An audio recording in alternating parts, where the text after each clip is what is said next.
I think the secret sauce is being able to retain people and have, like medical assistants that would take a bullet for their doctor, and that you need to know the names of your front desk staff and you need to know the names of your billing team. And if you don't, then they're not going to work that hard for you. I think that the hallmarks of a practice that can really grow are the ones that take care of their employees.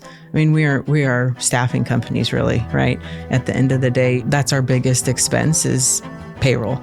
By far. And then after that, it's like rent. And then everything else is like pittance compared to those two top line expenditures.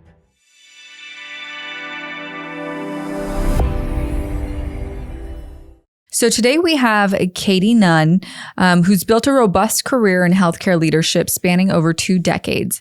As the founder and CEO of Bright Ideas Medical Consulting, Nunn specializes in practice optimization, financial management, and IT implementations. She previously served as chief administrator at Pulmonary Associates of Richmond, one of the nation's largest private pulmonary practices, for 11 years, where she drove a 300% revenue increase and a 32% rise in shareholder income, significantly improving employee and patient satisfaction.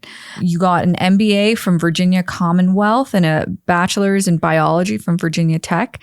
And so given your background and strong foundation, we're excited to chat with you today. Awesome. Thank you. We also have Daniel, who is attended a all-boys boarding school, then went on to study abroad at Oxford and in South Africa before pursuing a degree in computer science at Georgia Tech. Daniel first connected with your team by cold calling Katie in search of an internship. And, you obviously showed some really early initiative there. And you both work together today to optimize all of the businesses that you sort of spearhead. And so we're looking forward to diving a little deeper today. So just to get us started, tell us a little bit, Katie, on how you started Bright Ideas. What was your journey like? Sure. Somebody recently asked me to equate starting a business to my love of horror movies. And I said it was kind of like the movie Alien, where at the beginning, everything's kind of like dark and scary. And then you think it's like calm. And then all of a sudden, and you guys might be too young to even know this movie, but then there's like the chest burster scene where the alien pops out of the guy's chest and it's like awful and horrific. And you're like, oh my God, how are we going to face this? And then in that movie, Sigourney Weaver is like the female star and she gets in this like armor suit and she winds up like kicking the alien's butt. Right. And I was like, that's really what it's like. It's dark and scary and you feel all alone, but then you figure out how to be like grind and be scrappy about it. Right. You have to be able to figure stuff out along the way. So, I started out thinking that I was going to it was just going to be me and I was going to hopefully be able to pay my own bills. That's all I really wanted to do.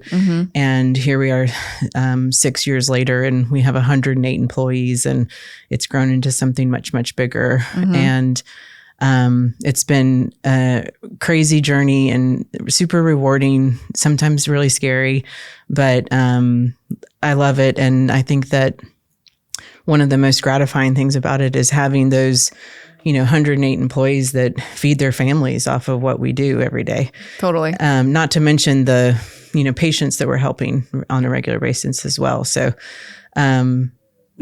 whether we're winning or losing financially is like kind of secondary to all that. But hopefully it wins in the end financially. But it's good to feel good about the work you're doing, even though probably working harder than I've ever worked in my whole life. I don't mind that, but it's been very rewarding work. And, when you first started the group, what was your goal there? Like, what problem did you see? And what was your goal in starting the group? So I had spent my whole career in medical practice administration. And nobody goes off to college to learn how to be a medical administrator, right? Most people kind of fall into that from some other avenue. And so many people kind of have to figure it out as they go. And so you have to make a bunch of mistakes if you're doing that. And I felt like there was a big need for practices that needed some help on the business side, right? And I thought that why not, kind of market the things that I've learned over the past 25 years to help younger managers or even managers older than me, but that just haven't had the same experiences that I've had. And I just felt I had kind of an entrepreneurial spirit, and I thought, I think I can sell this. So that was just kind of my goal, is trying to help people not have to figure it out the hard way, which I think is kind of the most common way that it's done. And so, that was my goal. And what's like the starter kit? What does it look like? What are the pitfalls that a lot of these practices find themselves falling into in the first couple of years of getting started? That's a great question. And I don't know that it's even necessarily the first couple of years. I think it's like, could be a practice that's been around for 40 years and still fall into pitfalls. I think that there are, number one, I think medical management is kind of an underrated field. I don't think that practices or physicians always value it as much as they should, and don't understand like that it's getting more and more complicated every day, right? Used to be like, okay, I need somebody to like pay my bills and process payroll. But now it's like, a lot more complicated with all the regulatory things that we have to think about. And just the people management is like such a big deal and so hard to like quantify and put an ROI on managing people well. And even, in some sense, it can almost be adversarial, right? Physicians versus administrators. And so I think that's one of the pitfalls, right? Is that the physicians like fight against whoever's managing their practice instead of empowering them to do what they do. That's probably one of the biggest pitfalls that I see. Got it. And, based on the practices that you've worked with, you've seen probably the full gamut. You've seen practices that really succeed. You've probably seen practices that fall apart when a little pressure is applied. What are some of the hallmarks of the practices that really grow? I think that the hallmarks of a practice that can really grow are the ones that take care of their employees. I mean, we are staffing companies, really, right? At the end of the day, it's that's our biggest expense is payroll by far.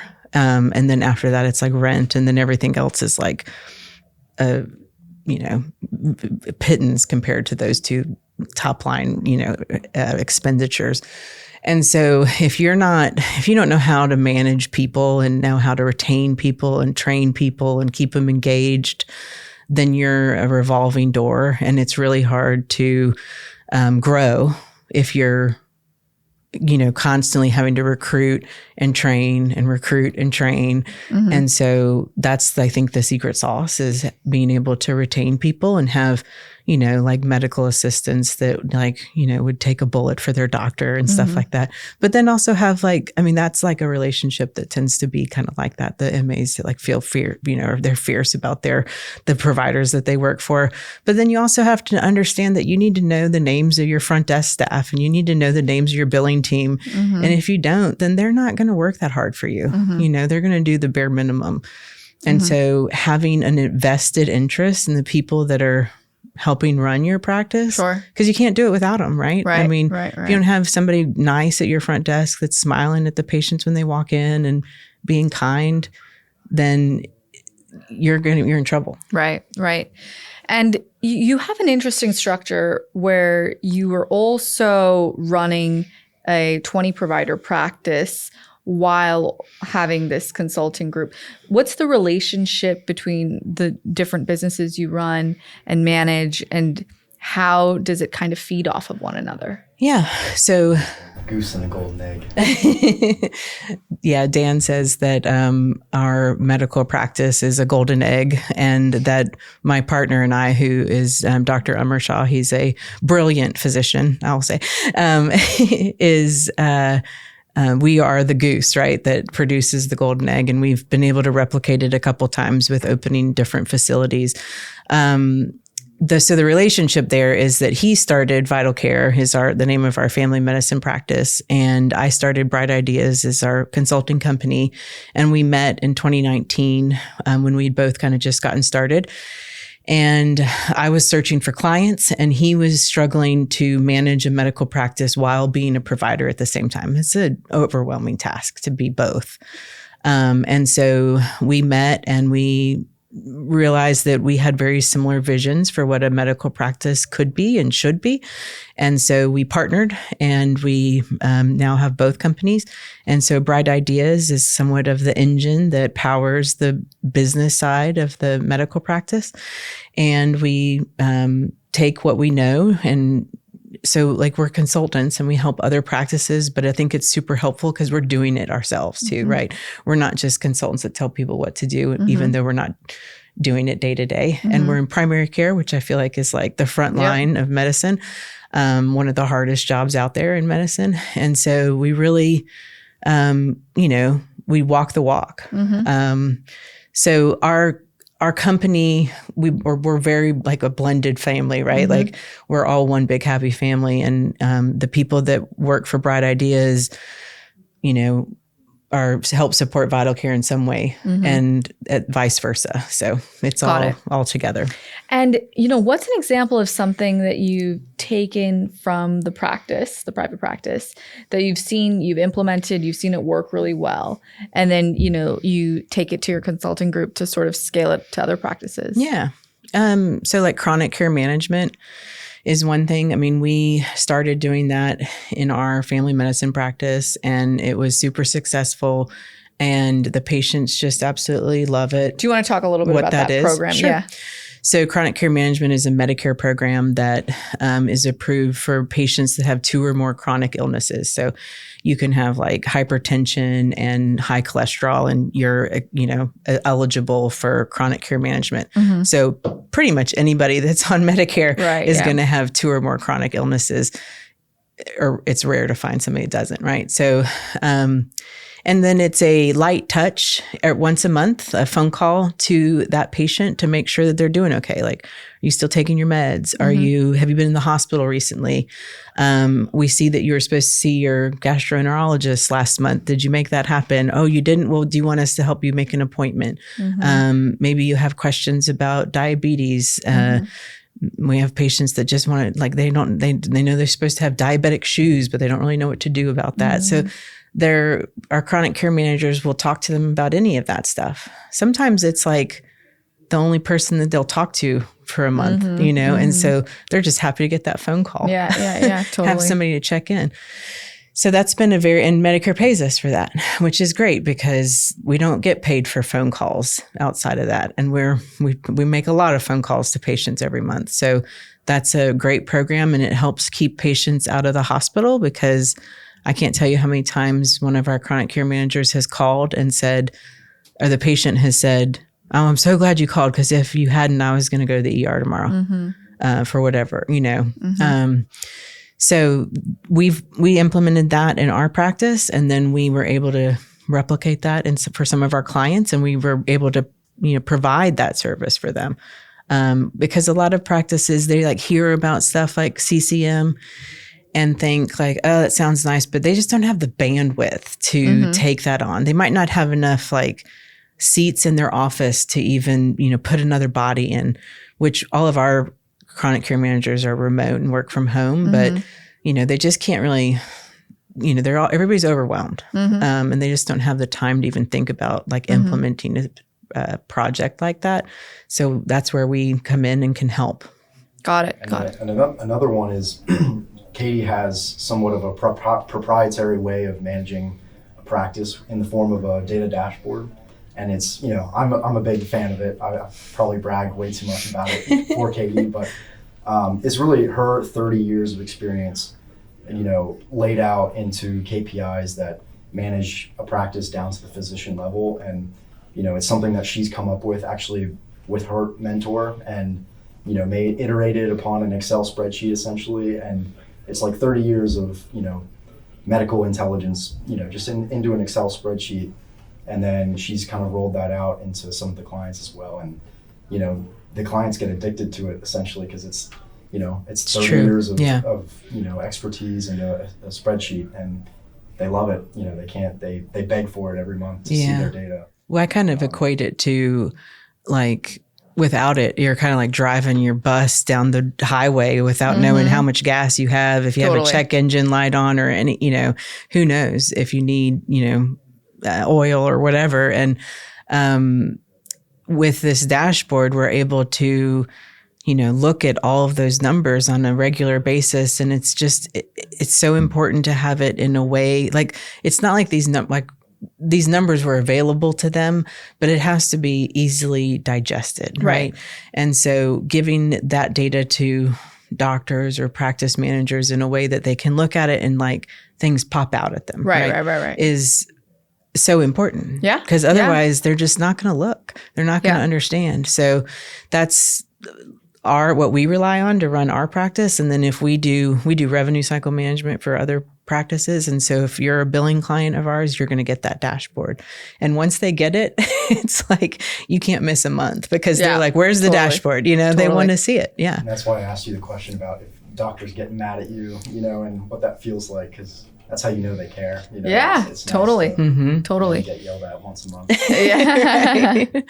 No, I'm really glad you brought up the dashboard because, if you look at a lot of startups in the Valley, that's definitely how startups run. You're dashboard obsessed, metrics obsessed. You have TVs in the office that are always showing different metrics depending on what team you're in. Right. You never really see that from like a physician perspective or like a physician admin perspective. So what are those key metrics that doctors should be obsessed by and administrators should be obsessed by? Yeah. Well, there's a lot, but like top 3. Yeah. If like I always say, like start small, like if you're but I mean, charges, payments, adjustments, right? You're going to look at those every month. That's kind of one, I'd say.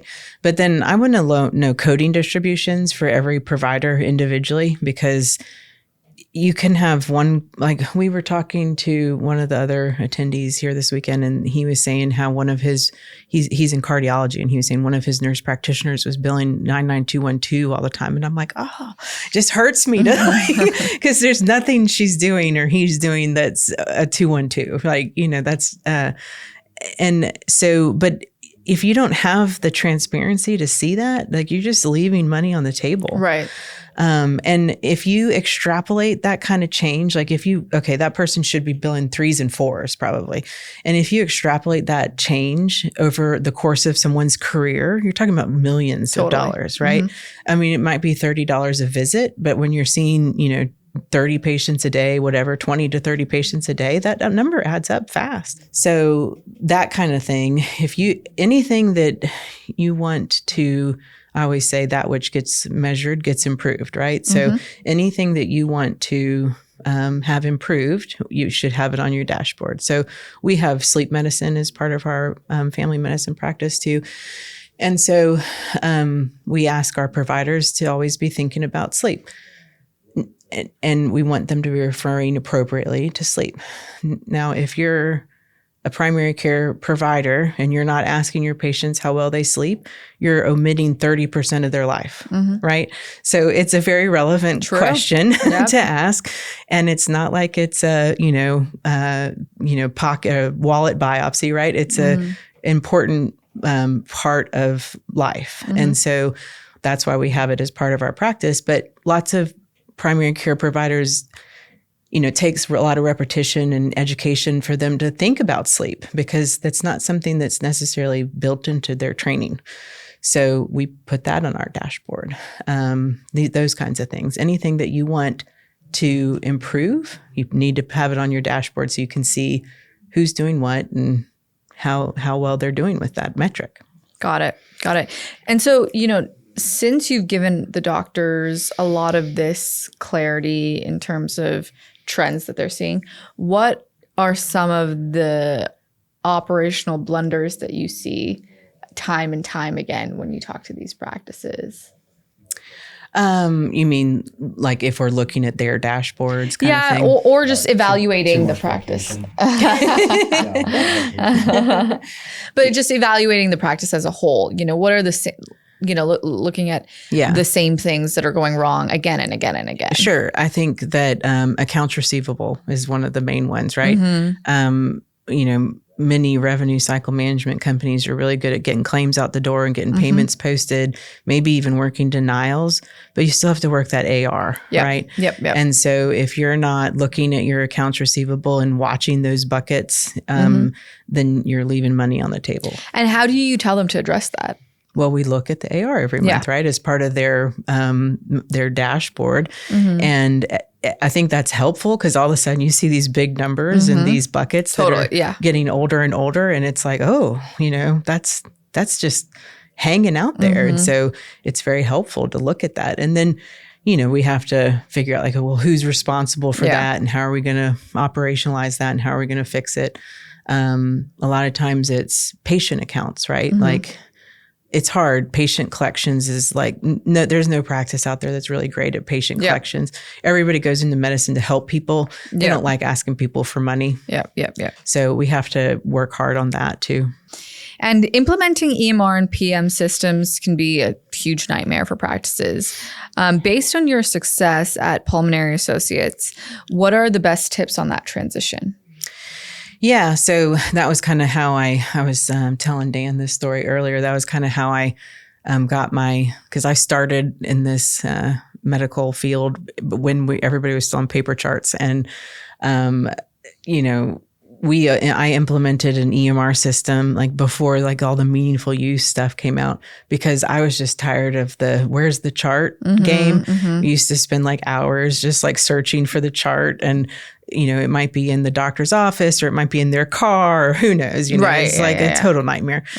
And so I learned, because I've done it many times, changed EMRs or implemented a new EMR, is that even if you're, partnering with a company to implement for you, you still have to own it yourself.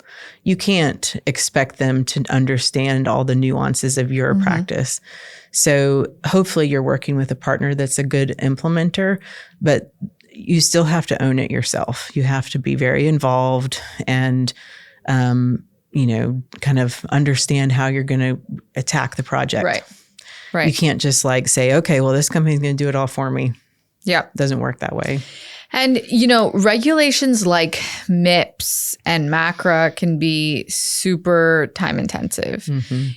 What are your tips on turning regulations like that into a competitive edge?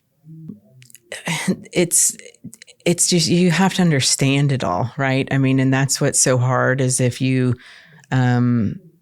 I've been around long enough that I've seen the evolution of meaningful use and PQRS, and it's all we've just changed the acronyms for all these things into different. Now it's MIPS and MACRA, but or advanced payment models. If you're in primary care, we don't have to do MIPS anymore because we're part of an advanced payment model, but it's the hardest part is learning it, right, and understanding what the measures are and what you're supposed to do. And so somehow you have to find some kind of resource that's going to help educate you on that and understand what the requirements are. And unfortunately, it's a lot of, checking the box, and it doesn't always feel like it's helping anybody, patients. Yeah, totally. It's this is what we have to do so we don't get a penalty. But if you don't understand what the metrics are, you're gonna lose. So making it a competitive advantage, it's just, I don't know if it's going to make you more competitive. It's just going to keep you out of trouble, right? Keep you from getting a cut, 10, 15% cut in your Medicare reimbursement. I mean, that can be a killer if you're a heavy Medicare practice. Oh, yeah. One thing that Katie taught me was that MIPS started as hey, we'll pay you to do this. And then eventually the regulatory bodies switched it and was okay, now you're going to pay us if you don't do it. And so it's so funny how the government will just rug pull these practices and just... Well, that was we'll pay, this is how they got everybody to get into EMR is that, meaningful use. You have to not only buy an EMR, but you have to use it in a meaningful way. You have to, e-prescribe. That was a big deal at one point.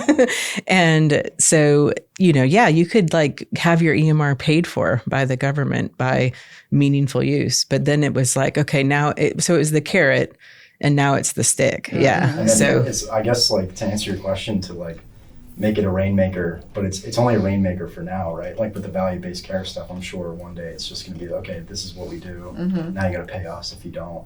So it's maybe first few years, like, you hit it as hard as you can, make the money, and then get good at it so you don't get penalized. Be an early adopter. Right. Yeah. How do you have an eye on all the value-based care stuff that's going on, and how do you help? I know more people want to have a slice of their pie coming from the value-based care world. How do you help practices make that transition? Is that something that you guys focus on at all? Not so much. It's like right now, it's very much, value-based care is very much still a primary care thing. And then the specialists are doing MIPS still because they're not usually part of a ACO in a way that allows them to be exempt from MIPS. I'm sure that's going to change, but it's the thing that's so hard about these MIPS measures is that it's hard if you're like a cardiologist or a pulmonologist or, some, specialty, that when you go through and look at all the measures, it's hard to find ones that make sense for you. Yeah. So then you have doctors asking, like, your cardiologist is asking, do you wear your seatbelt every day when you drive? And it's like, if no, they just say, okay, well, you should wear your seatbelt. It's kind of silly. Like, I'm sure the patient leaves like, why does he care if I wear my seatbelt?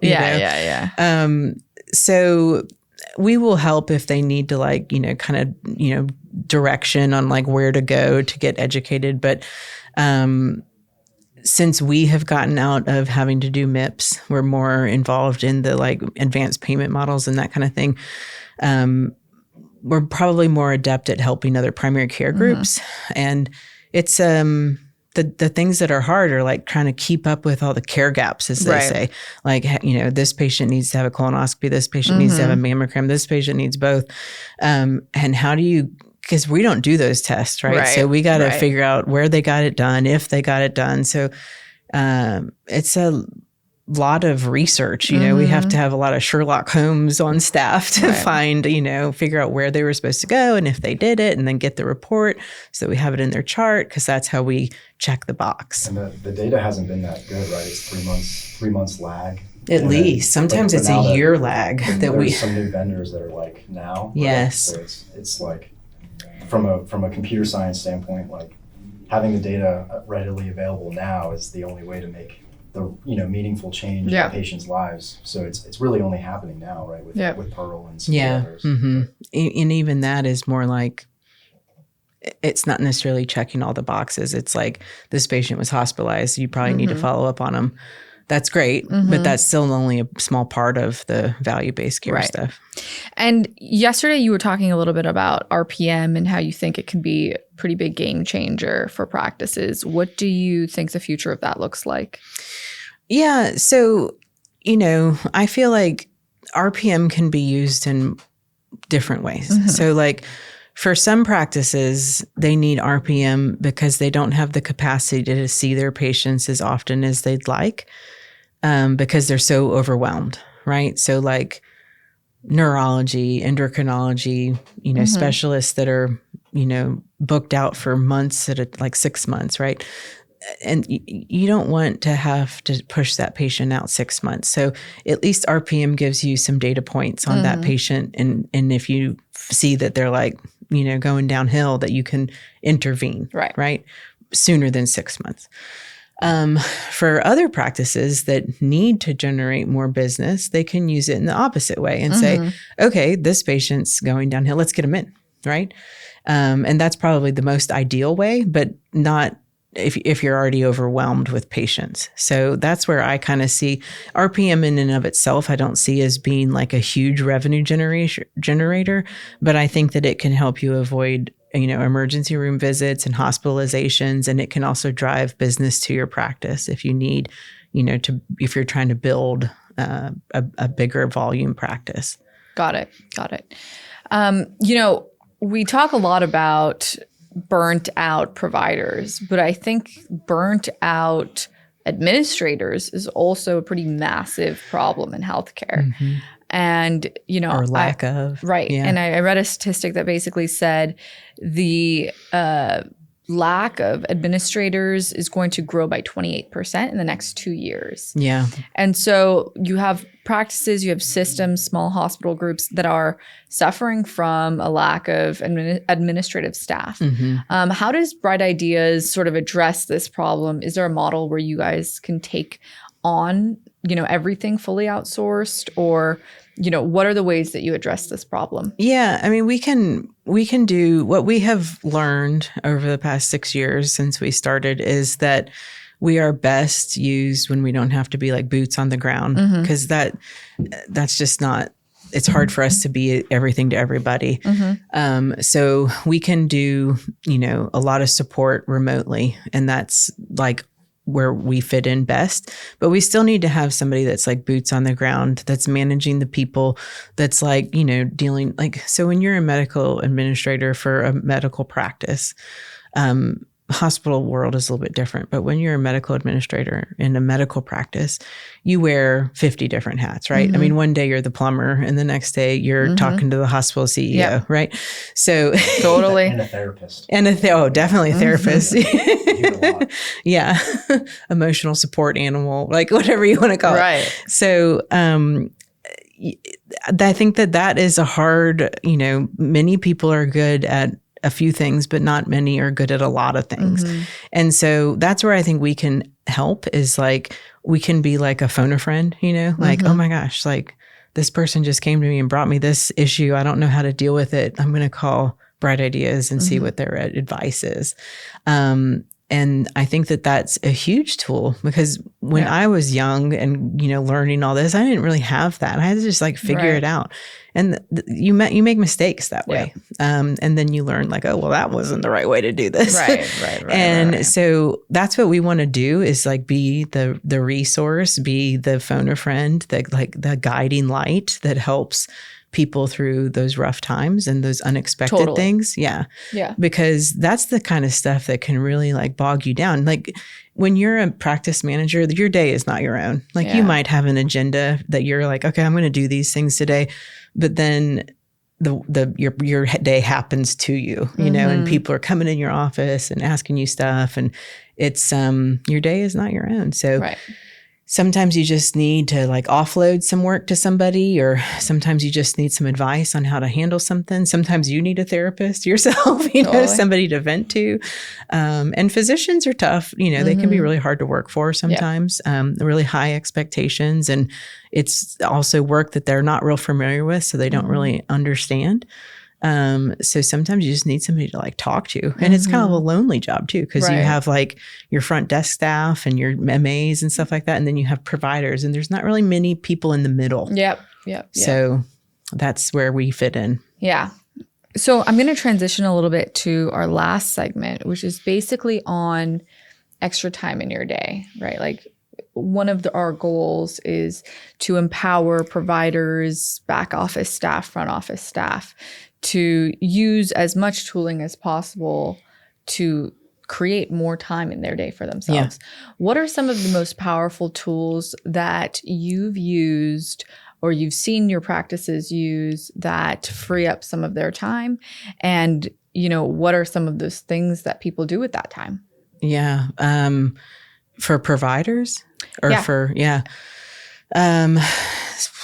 so for providers, I mean, we're experimenting with some of these ambient listening devices and trying to get them, because the documentation is the thing that, nobody gets burned out on talking to their patients. They all get burned out on the administrative side, right? So that's one of the things. The other thing is like the telephone encounters, as we call them, or web messages, like, in primary care. My partner, Dr. Shaw, always describes it as like a constant barrage, right? You're getting labs, you're getting documents, you're getting messages. They're coming in constantly, and they can send those like all night long too. So you think you're done, but then you get back in the morning and your, inbox is blowing up. And somehow you got to figure out how to make that all happen. So we're constantly looking for ways to streamline that and make it easier for the providers so that they're not having to do as much clicking. Right. Yep. They all have click fatigue. Yes. And then you ask them to do like one more. I can't tell you how many providers have had like have total meltdowns on me because I'm like asking them to do one more click, and they're like, I can't take it. One more click. You're just always clicking. So, and I get it. Like it's very fair. Yeah. It's like, that's the world that they live in. And so finding time to give back to them. I mean, I think for our providers, they would be able to get to all their other things, right? Faster. If they weren't spending so much time on getting their notes done, then they could get their telephone encounters done. They could get their web messages done. They could get their labs done faster. And then they could get home faster, right? Get time back with their families. Yep. I think on the administrative side, we've, been using like Chat GPT and stuff as a resource for like letter writing or email writing. I mean, I just can't even type that fast. Right. Yeah, so totally. It's so nice to be able to have that kind of thing. It has saved me in many a circumstance when I'm like, one of my clients was like, I need a letter for the transplant department. We're going to break our contract with them and I need it today. And I'm like, that's going to take me a minute to write like that level of a professional letter. And I can do it, but it's like, I need it today. Well, I already have like stuff going on today. Yeah. So I'm like, I think that was the first time I really used chat. And I was like, I'm going to test this out. And it did an amazing job. And I was like, wow, this is a game changer, right? Yeah. And so for me, what I would do with an extra hour in my day is spend more time with my people, my staff, because they love that, right? Yeah. They want to see your face. Yeah. They want to have you ask about their family. That's how you have people that stay and want to work hard for you, is because they know you care. Yep. And you can care and not be seeing them every day, but they don't feel it. Right. Yeah. And on the AI front, it's it's fun being the youngest person in the company. I would sit somebody down and be like, just ask it something, and then you get the output, and their eyes light up, and they're then they write their first letter, and they're like, it saved me so much time. Yeah. And the excitement, from somebody who's just like trying to bring a little bit of value to them. It's hilarious and gratifying. It's fun. That's awesome. Yeah. It's a pretty transformative technology. So yeah, I'm sure that definitely when people use it for the first time, it's like, this is pretty crazy. It is. I mean, it's like, I'm never going to write another letter again. Yeah. Maybe a note or I'm never going to click my EMR. Right. Yeah. Yes, exactly. Yeah. Well, awesome. Yeah. Thank you so much for sitting with us today. Do you have anything else that you guys want to chat about? I don't think so. Yeah, I don't know. I think our minds are like on overload from this weekend. I don't know. From your experience in business, what's been the biggest difference between some of the practices in each state? I mean, you guys are all over the U.S. I don't know. Do you have any observations on West Coast, East Coast, Midwest? What's the difference? Not so much in terms of, regionally. I don't think practices run very differently. I think excellent practices run well, no matter where they are. It matters how optimized the practice is and how much they're dipping into using the latest tool sets. If you use ambient technology effectively, if you really like your EHR and it's perfectly syncing with your RCM, it's like you have a pretty big, significant chunk of the battle taken care of. And we see that the practices that succeed the most are those practices that are like leveraging all three of those things, regardless of, what state they're in. I do know, in terms of regulatory changes, I think there's different rules statewide. Some states even have rules and regulations around AI and responsible use of AI. RPM rules change depending on payers by state. And so people administer their RPM programs differently, but nothing so majorly different. Right. And then running a tech company that's kind of at the whim of regulatory bodies, have you guys experienced any regulation changes where you had to like change your entire business model and for some things or features or I don't know? So we help practices transact payments and, enable their labor forces to work more efficiently. I think, practices are often more at the whim of these regulatory changes, and we try to soften those changes as much as possible for practices. So if a practice in a certain state has a regulation that comes out that says they can't record, or they need to put a certain notification before recording, we'll enable that to happen. But it's not something that we inherently, are in a regulated space. Awesome. Cool. Awesome. Thank you. Thanks, guys. Thank you.